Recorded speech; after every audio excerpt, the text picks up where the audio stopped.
Hello friends, welcome to जानी talks. तो आज की इस वीडियो में हम डिस्कस करने वाले हैं पॉलिटी, जियोग्राफी, इकोनॉमिक्स के बहुत ही महत्वपूर्ण प्रश्न जो कि आपके आने वाले competitive exam HPSSC clerk, HP police और एचपी फॉरेस्ट गार्ड के लिए काफ़ी हेल्पफुल होंगे। तो दोस्तों, ये जो हमने सीरीज़ शुरू करी है ये इसकी 23वीं वीडियो है। इससे पहले की 22 क्लासेस अगर आपने नहीं देखी हैं तो आप हमारे चैनल की प्लेलिस्ट में जाकर देख सकते हैं और अपनी तैयारी को बूस्टअप कर सकते हैं। और दोस्तों, ऐसी इन्फॉर्मेटिव वीडियो पाने के लिए आप हमारे चैनल को सब्सक्राइब करना ना भूलें। पहला प्रश्न है, the Supreme Court of India was set up by. भारत में सर्वोच्च न्यायालय की स्थापना किस अधिनियम के तहत की गई? तो दोस्तों, भारत में सर्वोच्च न्यायालय की जो स्थापना थी वो रेगुलेटिंग एक्ट 1773 के तहत की गई थी। तो इसका ऑप्शन ए जो है वो सही हो जाएगा। दोस्तों, रेगुलेटिंग एक्ट 1773 में कलकत्ता में सुप्रीम कोर्ट की स्थापना करी गई थी और इसके जो मुख्य न्यायाधीश थे वो थे एलिजा एम्पे। अगला प्रश्न है, where was the concept of written constitution first born. सर्वप्रथम लिखित संविधान के विचार का उद्भव कहाँ हुआ? तो दोस्तों, सर्वप्रथम लिखित संविधान के विचार का जो उद्भव है वो यूएसए में हुआ था, यूनाइटेड स्टेट ऑफ अमेरिका में। तो इसका ऑप्शन ए जो है वो सही हो जाएगा। और दोस्तों, वर्तमान में जो हमारा भारत है उसका जो संविधान है वो संसार का सबसे बड़ा लिखित संविधान है। अगला प्रश्न है, which one of the following writs examine the functioning of subordinate courts. निम्नलिखित में से कौन सा लेख निचली अदालतों की कार्यप्रणाली की जांच करता है? तो दोस्तों, जो हो सर्टियोटरी है यानी कि उत्प्रेषण जो रिट है, इसके तहत जो सुप्रीम कोर्ट होता है वो निचली अदालतों की जो निचली अदालतें होती हैं उनकी जांच करता है। अगला जो प्रश्न है, panchayati raj system in India is laid down under. तो जो पंचायती राज सिस्टम है भारत में वो किस में उल्लेखित है? तो दोस्तों, जो पंचायती राज प्रणाली है वो भारत में राज्य के नीति निर्देशक सिद्धांतों में यानी कि directive principle of state policy में उल्लेखित है। तो इसका ऑप्शन सी जो है वो सही हो जाएगा। दोस्तों, जो आर्टिकल 40 है, अनुच्छेद 40 है, उसमें पंचायतों के गठन की बात की गई है और वह जो राज्य के नीति निर्देशक सिद्धांत हैं उनके अंतर्गत आता है, आर्टिकल 36 से लेके 51 तक। अगला प्रश्न है, the president of India is elected by. Bharat के राष्ट्रपति का निर्वाचन होता है। दोस्तों, जो भारत के राष्ट्रपति हैं उनका जो निर्वाचन होता है वो होता है सिंगल ट्रांसफेरेबल वोट यानी कि एकल अंतरणीय वोट द्वारा ये पद्धति अपनाई जाती है। तो इसका ऑप्शन जो बी है वो सही हो जाएगा। अगला जो प्रश्न है, who is called the guardian of the public purse. जनता के धन का संरक्षक किसे कहा जाता है? तो दोस्तों, जनता के जो धन का संरक्षक है वह कंट्रोलर एंड ऑडिटर जनरल को कहा जाता है। नियंत्रक एवं महालेखा परीक्षक को पब्लिक पर्स का गार्डियन कहा जाता है। तो ऑप्शन डी जो है वो सही हो जाएगा। और दोस्तों, ये जो नियंत्रक एवं महालेखा परीक्षक है इनका जो वर्णन है वो आर्टिकल 148 टू लेकर 151 के अंतर्गत आता है, जो ये जनता के जो नियंत्रक एवं महालेखा परीक्षक हैं। अगला जो प्रश्न है, the quorum of Rajya Sabha and Lok Sabha is. Rajya Sabha तथा लोकसभा की गणपूर्ति है। तो दोस्तों, जो राज्यसभा और लोकसभा की जो गणपूर्ति है वो कुल सदस्य का 1/10 यानी कि 1/10 ऑफ टोटल मेंबरशिप। तो इसका ऑप्शन डी जो है वो सही हो जाएगा। अगला प्रश्न है, what could be the maximum time limit of 0 हावर। शून्यकाल के लिए महत्तम समय मर्यादा कितनी है? दोस्तों, जो शून्यकाल होता है उसकी जो मैक्सिमम टाइम लिमिट है वो है 1 हावर। तो इसका ऑप्शन ए जो है वो सही हो जाएगा। और दोस्तों, ये शून्यकाल जो है ये प्रश्नकाल के बाद का जो समय है वो होता है 12 से 1 बजे का समय होता है।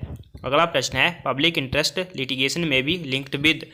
जनहित वाद को जोड़ा जा सकता है। तो दोस्तों, ये जोड़ा जा सकता है जुडिशियल एक्टिविज्म के साथ यानी कि न्यायिक सक्रियता के साथ। तो ऑप्शन बी जो है वो सही हो जाएगा। और दोस्तों, पब्लिक इंटरेस्ट लिटिगेशन का जो विचार था ये भारत में जब लाया गया था तो उसमें जो भारत के न्यायाधीश थे वो थे PN भगवती। और इसका जो दोस्तों ये जो पब्लिक इंटरेस्ट लिटिगेशन है यह यूएसए से लिया गया है। सबसे पहले यूएसए ने इसको इम्प्लीमेंट करा था। अगला प्रश्न है, the mobile court in India is the brain child of. Bharat में मोबाइल कोर्ट किसके दिमाग की उपज है? तो दोस्तों, भारत में जो मोबाइल कोर्ट है वो APJ अब्दुल कलाम के दिमाग की उपज है। तो इसका ऑप्शन बी जो है वो सही हो जाएगा। दोस्तों, आपको कमेंट करके बताना है कि जो APJ अब्दुल कलाम है वो भारत के कौन से नंबर के राष्ट्रपति थे और उनका जो कार्यकाल है वो कब से कब तक रहा है। अगला जो प्रश्न है, the first general election in India was held in, Bharat में प्रथम आम चुनाव कब हुए? तो दोस्तों भारत में जो प्रथम आम चुनाव हुए थे वो 1951 में हुए थे, तो इसका ऑप्शन बी जो है वो सही हो जाएगा। और जो पूर्ण हुए थे दोस्तों वो 1952 में हुए थे, यानी कि कंप्लीट 52 में हुए थे, लेकिन जो शुरू हुए थे वो 1951 में हुए थे। अगला प्रश्न है, which is the only state in India to have the common civil service code, common civil code sorry. तो भारत का इकलौता राज्य जहां सामान्य नागरिक संहिता है दोस्तों वो है गोवा, तो इसका ऑप्शन जो डी है वो सही हो जाएगा। गोवा राज्य में समान नागरिक संहिता लागू है, तो इसका ऑप्शन डी जो है वो सही हो जाएगा। ये आर्टिकल 44 के तहत आती है। अगला प्रश्न है, India planned economy is based on, Bharat में नियोजित अर्थव्यवस्था आधारित है। तो दोस्तों भारत की जो अर्थव्यवस्था है वो है मिश्रित अर्थव्यवस्था प्रणाली पर, तो इसका ऑप्शन डी जो है वो सही हो जाएगा। जो मिश्रित अर्थव्यवस्था है दोस्तों यह समाजवादी अर्थव्यवस्था और पूंजीवादी अर्थव्यवस्था दोनों का मिला जुला रूप है। अगला जो प्रश्न है, per capita income of country is derived from, किसी देश की प्रति व्यक्ति आय व्युत्पन्न की जाती है। तो दोस्तों किसी देश की जो प्रति व्यक्ति आय है वो राष्ट्रीय आय और जनसंख्या दोनों से निकाली जाती है, तो इसका ऑप्शन सी जो है वो सही हो जाएगा। ए तथा बी दोनों दोस्तों जो देश की टोटल राष्ट्रीय आय होती है उसको टोटल पॉपुलेशन से डिवाइड करा जाता है, उससे प्रति व्यक्ति आय जो है वो निकाली जाती है। अगला जो प्रश्न है, द स्लोगन गरीबी उन्मूलन poverty eradication was given in which 5 year plan, गरीबी उन्मूलन का जो नारा था वो किस पंचवर्षीय योजना में दिया गया था? दोस्तों ये दिया गया था 5वीं पंचवर्षीय योजना में, तो इसका ऑप्शन जो सी है वो सही हो जाएगा, 5th 5 year plan. Next question is, the most literate union territory in India is, Bharat का सबसे अधिक साक्षर केंद्र शासित प्रदेश है। तो दोस्तों ये है लक्षद्वीप, तो इसका ऑप्शन जो बी है वो सही हो जाएगा। और स्टेट की बात करें तो वो है दोस्तों केरला। अगला जो प्रश्न है, the largest river of peninsular India is, प्रायद्वीपीय भारत की सबसे बड़ी नदी है। दोस्तों प्रायद्वीपीय भारत की जो सबसे बड़ी नदी है वो है गोदावरी, तो इसका ऑप्शन बी जो है वो सही हो जाएगा, गोदावरी। इसकी जो लंबाई है वो 1465 किलोमीटर है। और दोस्तों जो गोदावरी नदी है यह महाराष्ट्र के त्र्यंबकम गांव से निकलती है। अगला जो प्रश्न है, the oldest oil refinery in India is, Bharat की सबसे पुरानी तेल रिफाइनरी है। तो दोस्तों भारत की जो सबसे पुरानी तेल रिफाइनरी है वो है डिगबोई, तो इसका ऑप्शन ए जो है वो सही हो जाएगा। ये जो है ये असम में है, डिगबोई जो ऑयल रिफाइनरी है, और ये 1901 में ओपन हुई थी। अगला जो प्रश्न है, where was electricity supply first introduce in India. तो दोस्तों भारत में जो प्रथम विद्युत आपूर्ति थी वो कोलकाता यानी कि दार्जिलिंग में करी गई थी, तो इसका ऑप्शन जो बी है वो सही हो जाएगा, दार्जिलिंग में करी गई थी। 1870 के दशक में दार्जिलिंग में प्रथम विद्युत आपूर्ति हुई थी भारत में।